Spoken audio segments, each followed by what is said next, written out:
Imagine digging through the frozen ground of the Arctic and finding the remains of a camel, or walking through a desert and discovering the fossils of animals that once lived in a vast ocean, or finding a Viking coin more than 2,000 miles from the nearest known Viking settlement. At first, discoveries like these seem to suggest that scientists have found something that simply shouldn't be there. But sometimes, the real story is even stranger. Because when something is found in the wrong place, it doesn't always mean science is wrong. Sometimes it means the world used to be completely different from the one we know today. And sometimes it reveals that ancient humans, animals, and even entire ecosystems traveled much farther than anyone expected. Here are some of the most fascinating examples of things scientists found exactly where they weren't supposed to be. The first one is perhaps the strangest place you could imagine finding a camel: the Canadian Arctic.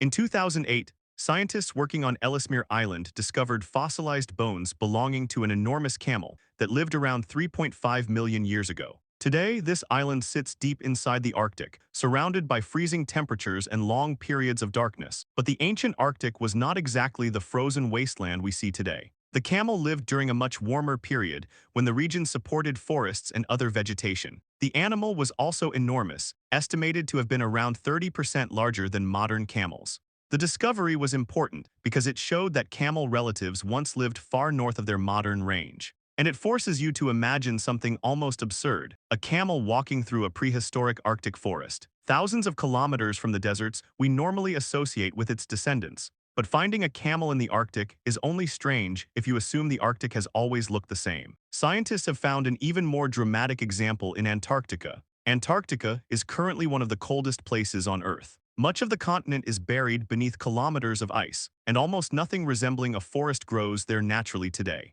Yet buried within Antarctic rocks are fossils of trees, plants, and animals that could never survive in the modern Antarctic environment. One of the most important discoveries was the fossilized remains of Glossopteris, an ancient tree-like plant that once grew across large parts of the southern continents. Scientists found its fossils in Antarctica as well as South America, Africa, India, and Australia. At first, this distribution was incredibly difficult to explain if you imagine today's continents staying exactly where they are. But then came one of the biggest ideas in Earth science: continental drift. These continents were once connected as part of a giant southern landmass called Gondwana. Antarctica wasn't always sitting isolated at the bottom of the world. It was once connected to lands that are now thousands of kilometers away. The fossils weren't in the wrong place. The continents had moved, and that idea gets even stranger when you look at the Himalayas. Today, the Himalayas are some of the highest mountains on Earth. Mount Everest rises almost 9 kilometers above sea level, and the landscape looks about as far from an ocean as you could possibly imagine. Yet scientists have found marine fossils high in the Himalayan rocks, including remains of ancient sea creatures. So how could creatures that lived in an ocean end up thousands of meters above sea level? The answer is one of the slowest and most powerful processes on Earth. The rocks containing these fossils were once part of an ancient seabed. Millions of years ago, the Indian subcontinent moved northward and collided with Eurasia. The enormous forces of that collision compressed and pushed the crust upward, eventually creating the Himalayas. In other words, some of the highest rocks on Earth contain evidence that they were once sitting beneath an ocean. So if you found a seashell near the top of a mountain, it wouldn't mean the shell somehow climbed the mountain. It would mean the mountain rose around the shell. But sometimes scientists find something that looks completely out of place because the environment itself disappeared. Take Wadi al-Hittin in Egypt. Today, this area lies deep inside the western desert, surrounded by dry sand and barren landscape. It doesn't exactly look like a place where whales should be living. Yet the valley contains hundreds of fossilized whale remains.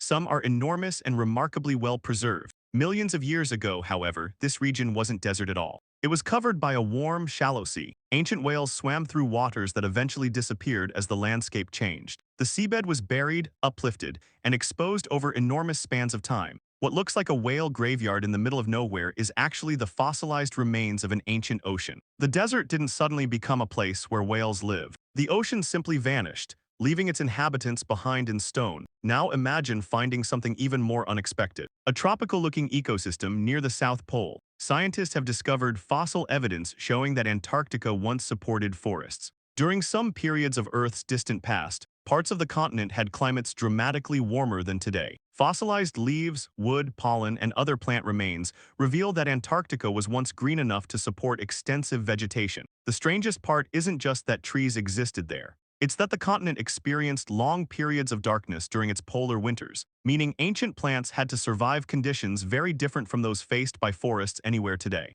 Antarctica wasn't always a frozen desert. Its climate has changed so dramatically that the same piece of land has hosted forests, animals, and eventually kilometers of ice. But what happens when the thing found in the wrong place isn't a fossil? In 1957, an unusual silver coin was discovered near Brooklyn, Maine. At first, it was believed to be an Old English penny. Decades later, experts identified it as a genuine Norse coin dating to the Viking Age, from the reign of Olaf III of Norway, around the late 11th century. That was extraordinary because the coin was found roughly 1,000 years old and more than 2,000 miles from Scandinavia. Even more interesting, the archaeological site contained evidence of a large Native American settlement, but no confirmed Viking settlement. So how did the coin get there? One possibility is that it traveled through indigenous trade networks after reaching North America through the known Norse settlement at Elance Ox Meadows in Newfoundland.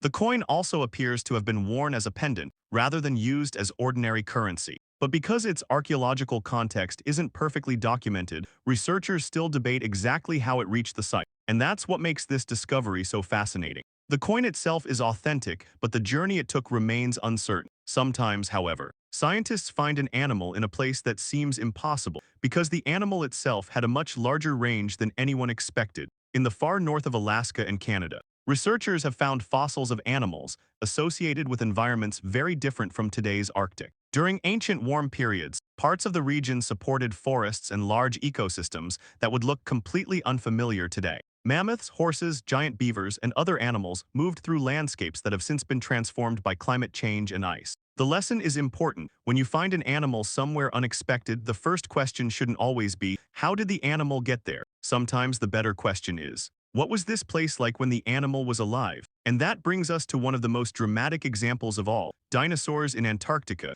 It sounds like a contradiction. Dinosaurs belong in jungles, deserts, and warm prehistoric landscapes, not on an icy continent. Yet scientists have discovered numerous dinosaur fossils in Antarctica, including evidence of plant-eating dinosaurs and large predators. Some of these animals lived tens of millions of years ago, when Antarctica was part of Gondwana and had a much different climate. The continent still experienced seasons of darkness because of its polar location, but it wasn't covered by the massive ice sheet we know today.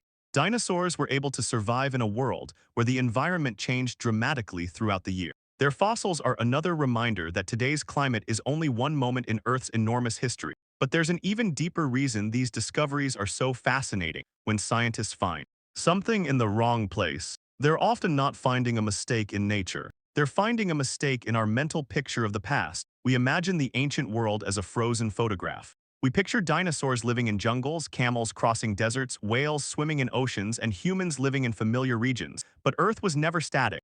Continents moved, oceans disappeared. Mountains rose, deserts became seabeds, polar regions became forests. Animals expanded into environments that no longer exist. And that's why a fossil can be more than the remains of an animal. It can be a map. A whale fossil in an Egyptian desert tells you there was once an ocean there. Marine fossils in the Himalayas tell you that mountains can rise from ancient seabeds. Trees in Antarctica tell you that the frozen continent once had forests. A camel fossil in the Arctic tells you that the far north once supported ecosystems completely different from today's. And a Viking coin in Maine raises a different question entirely, not what the Earth looked like, but how far humans were capable of moving and trading. The strangest part is that scientists haven't finished finding these things, every new fossil artifact. And geological discovery is another piece of a puzzle that is billions of years old. Sometimes the piece appears to fit exactly where scientists expected, and sometimes it turns up somewhere that makes everyone stop and ask the same question, why is this here? Usually there is an explanation, but finding that explanation can completely change the story we thought we knew. Because the next time you see a desert, remember that it might once have been an ocean. The next time you see a mountain, remember that the rock beneath your feet might once have been at the bottom of a sea. And the next time you look at Antarctica, remember that beneath all that ice is a continent that once had forests, rivers, and animals walking through them. Nothing may actually be in the wrong place. Sometimes we simply haven't learned what the place used to be.